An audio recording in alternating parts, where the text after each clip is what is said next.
Hello, everyone. This is Travis the Trader coming back to you live on Friday, September 27th. What I'd like to do at the end of the week is to give an overall review activity report of my trading account, and this will be for the week of September the 27th. Overall, I guess the market's kind of traded in a bit of a range. We saw metals earlier this week, middle of the week. Gold, silver hit almost 52-week highs, and they subsequently were down today, but quite interesting to see. Also, it's interesting, even the 10-year note futures, which were up today, which I'll get to in a moment about my position, since the Fed had lowered rates by 50 basis points, that was almost a week and a half ago, the futures, the interest rate futures have gone down, meaning that prices have gone down, the yields have gone up.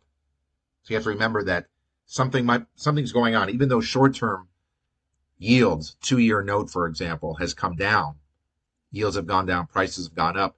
It's been the opposite with the 10-year note and the 30-year bond.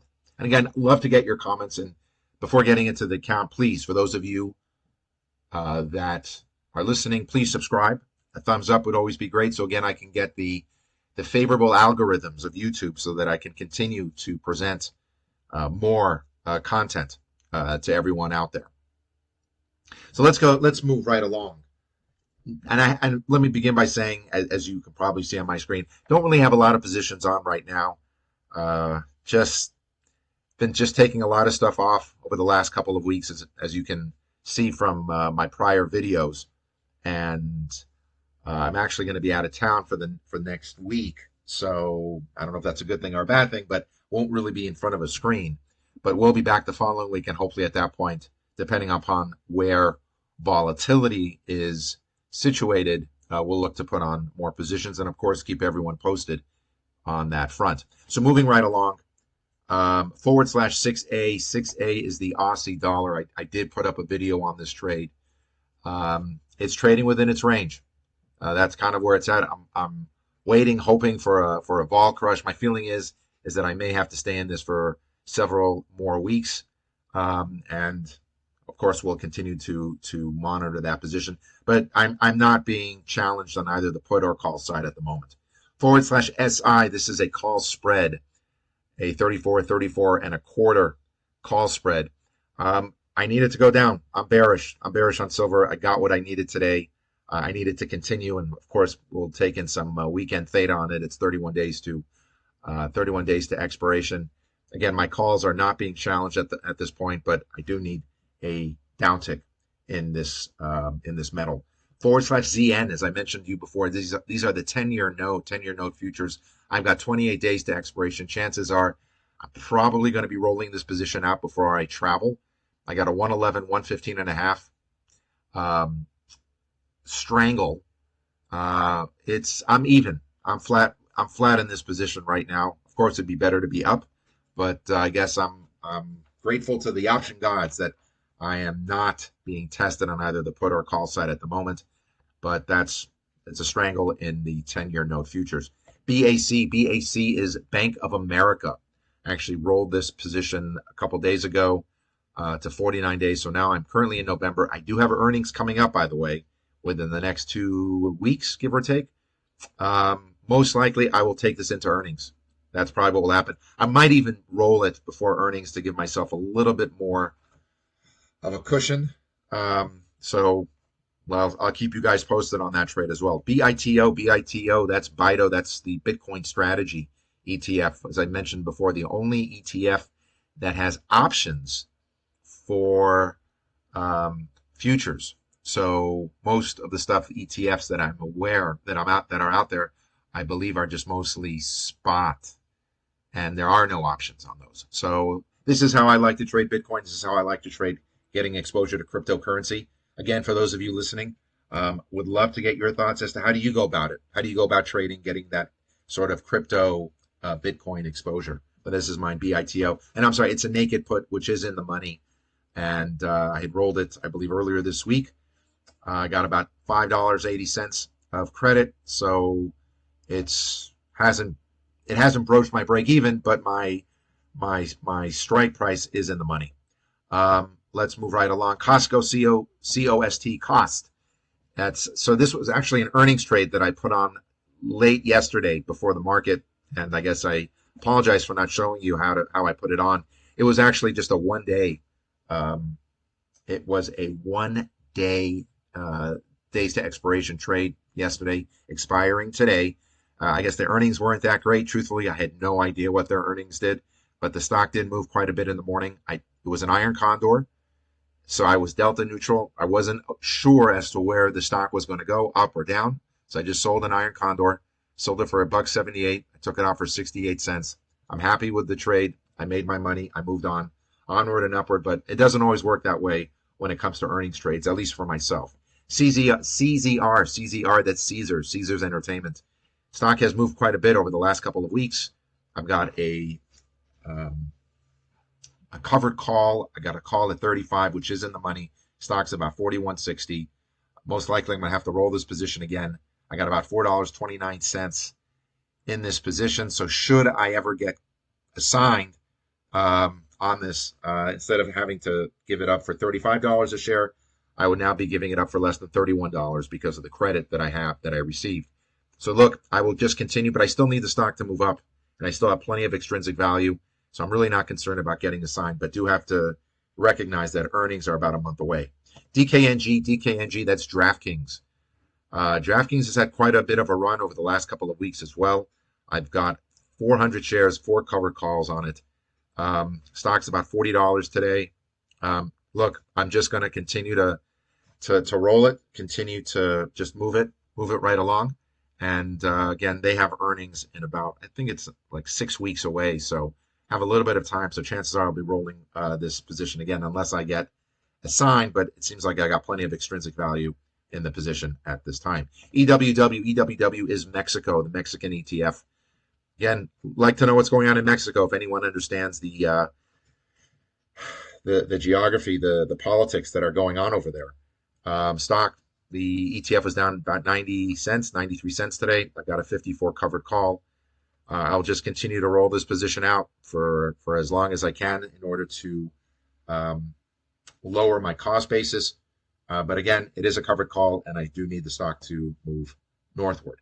GDXJ, this is the gold miners ETF. I got a 45.52. This is a strangle. Right now I'm okay. Neither of my puts nor calls are being challenged at the moment. By the way, for those of you, I forgot to mention, I did actually slightly roll up my puts because as this is my exposure to gold. GDXJ is a way to expose oneself to gold. I'm not going to say it's a perfect correlation, but it does move with it. So I did move up my puts. I moved up my calls slightly just so that I wasn't going to have my calls in the money. And right now, everything is out of the money.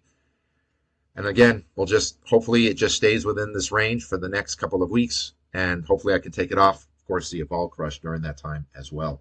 Google with an L, GOOGL. I got a naked put at 160. I got about $6.25 of credit.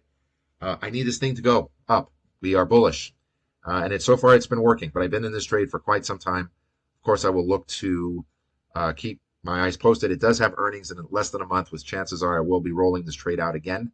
But it would be great if I could take this trade off for a 50% gain. INTC is Intel. Intel, as everyone knows, I think it was last weekend, where Intel was potentially going to be purchased by Qualcomm. At least that was the reports that we saw. Wall Street Journal was one of those places. Nothing really seems to be going on in Intel right now. It has moved up a little bit, but over the last couple of days, it's kind of been flat. I've got a covered call at 20. That again, I will just continue to roll that out, as well as I have a naked put at 22 that I put on this week. I thought stock being as low as it is, it's something's got to happen to the company. But again, I've had that logic before, and I've fallen flat on my face. But again, Stock does have earnings in less than a month, so chances are I will most likely be rolling everything before its earnings date. LUV is Southwest Airlines. I've got a 27 and a half covered call, two covered calls, excuse me, I have 200 shares. This is also a stock that's made a move quite a bit. It seems like the airline stocks this past week. Again, if someone can let me know what's going on in the airline stocks, that would be great. But it has moved up. And again, I need to emphasize or re-emphasize this point is that covered calls overall we're bullish. We need to see an uptick, and I've been getting it, but I need to see more of it. Stock does have earnings about a month from now, and most likely I'll just continue to roll those covered calls out in order to just continue to widen my break even, and of course collect more credit to reduce my cost basis. SPX, this was a trade I took off, and this was actually a investment product, that I spoke about earlier today as to what it is, what are some of the ways to trade it. So one of the things that I did was I sold an iron condor. This was a 1 day to expiration, which I put it on yesterday. This wasn't today, and it was set to expire today. So I took it off for a nice gain. Sold it for 170, took it off for a little over 130. Again, I'm looking to make, if I can, 15-20% on these sorts of trades because this stock really does move, and one needs to be careful. And let me just say this: in the past, when I've looked to seek to make like 25-30%, man, and I don't take it off because I'm looking to make more, and this is where sometimes my greed does set in. And if any one of you has a story of greed, I'd love to hear it. It doesn't work. I basically take it off for in some cases a slight loss, in some cases it's a bigger loss than I care to admit. But again, SPX, trade worked, took it off, move onward and upward. But again, those are one of the strategies that I look for. If I see, there might be some kind of an economic report or something else going on in the world, I might just sell an iron condor and SPX so that I can just get some exposure to the overall market, and again, hopefully take it off for a nice gain. And last but not least, UAL, I've got a covered call. This again started off as a naked put. I was assigned at $50. The stock is now at 58, and I've got a covered call at 43. So my covered call is really not, it's not doing great. Look, chances are I most likely will eventually get assigned on this. As you can see, my extrinsic value is, what is that? It's about 10 cents right now. So it could happen, but again, I'm 49 days out to expiration, so may not happen. But again, I will let everyone know if I do get assigned, and I wake up on Monday morning and I say, oh my gosh, what happened to my shares? So chances are someone on the other side who has that call is exercising the call at 43. But then recognize this, that if I do get assigned at 43, if I do get assigned at that 43 number, I will only have paid actually $41 because again, this is a way to reduce our cost basis from the strike price that we were assigned at. That is it. That is all I have. Again, for those of you that did find value, please, I would look forward to your comments. Of course, please subscribe. Please, a thumbs up always helps. And of course, everyone have a safe, sound weekend. And I hope to see everyone at the next video.